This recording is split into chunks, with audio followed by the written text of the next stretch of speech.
ये दस्ता रवायात मुगा के वक्त इमाम मेहदी अलैहिस्सलाम एक बारकी की खुदा द एक शबा द एक मकान मखसूसी की हिच कस इतला ही نداره हिच कस नमुफामिद मुगा वक्त इमाम ظهور مونه بسیاری از انسان ها در غفلت است، بسیاری از انسان ها در غفلت است، غفلت دنیا در رنگارنگی دنیا مبتلا شده، در زندگی خو قدر محو شده از زنی من که امام ظهور مونه غافل است، غافل است.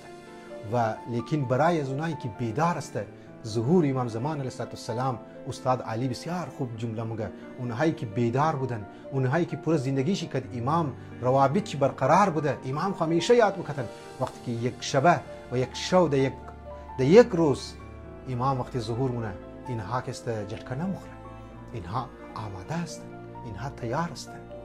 وای بر حال از ما و انسان ها که چقدر ما در غفلت هستیم، چقدر ما در گمراهی هستیم که امام وقتی ظهور مونه ما تکان ما جټکه مخورم خدایا ایچی شد.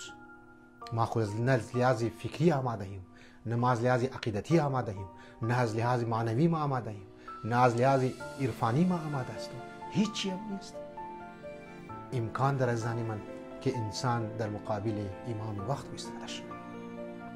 در یک شب مقرر مونه، زمینه را فراهم مونه، امام صادق علیه السلام میگه تمام موانع، تمام رکاوٹ ها برطرف میشه. گفتم مانند داستان حضرت موسی علیه السلام مویتر خیال نکنیم که او بگی زمینه شرایط آماده نیه، نه زنی من ما باید این اعتقاد داشته باشیم که خداوند متعال شرایط را آماده مونه. درسته که یکی از ریزن و فکتر از که امام ظهور کنه باید شرایط آماده باشه. ما یقین داریم که خداوند متعال امکان داره شرایط را آماده کنه مانند داستان حضرت موسی.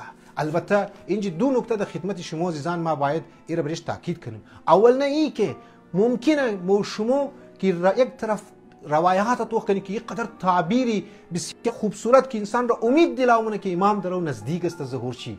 ما شما باید آماده باشیم این روایات را که در خدمت شما خواندم موانع برطرف میشه، تمام رکاوٹ ها برطرف مونه. خداوند متعال امام یک دفعگی مایه یک اچانک است ظهور میشه، انا المهدی فرزندش بلند میشه.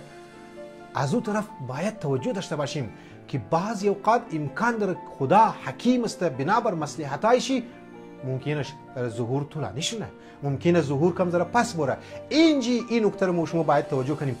باید یأس و ناامیدی مابین خو باید در وجود نیری، باید گمان بد نسبت به از روایات باید منیمو پیدا نشنه. چرا؟ چون ما شما نسبت به اهل بیت علیهم السلام و روایات چی و سیرت چی ما شما باید تسلیم محض داشته باشیم، تسلیم محض باید باشیم. ما باید رو متوجه شونیم که پروردگار عالم مصلحت چی فعلا تقاضایش میمونه که ما ظهور درو کم زره دیر شده. لیکن از اون طرف ما باید این عقیده داشته باشیم، یقین داشته باشیم که آغاز ظهور شی ممکنه یک دفعه شونه و او مصلحتی پروردگار عالم تقاضایش شونه که امروز امیالی امکان داره که ظهور شونه، امیالی. اگر نشد از اول به ما حق ندارم از من که نسبت به خداوند متعال، نسبت به حکمت پروردگار عالم، نسبت به روایاتی که اهل بیت بیان کرده ما بدگمان باشیم.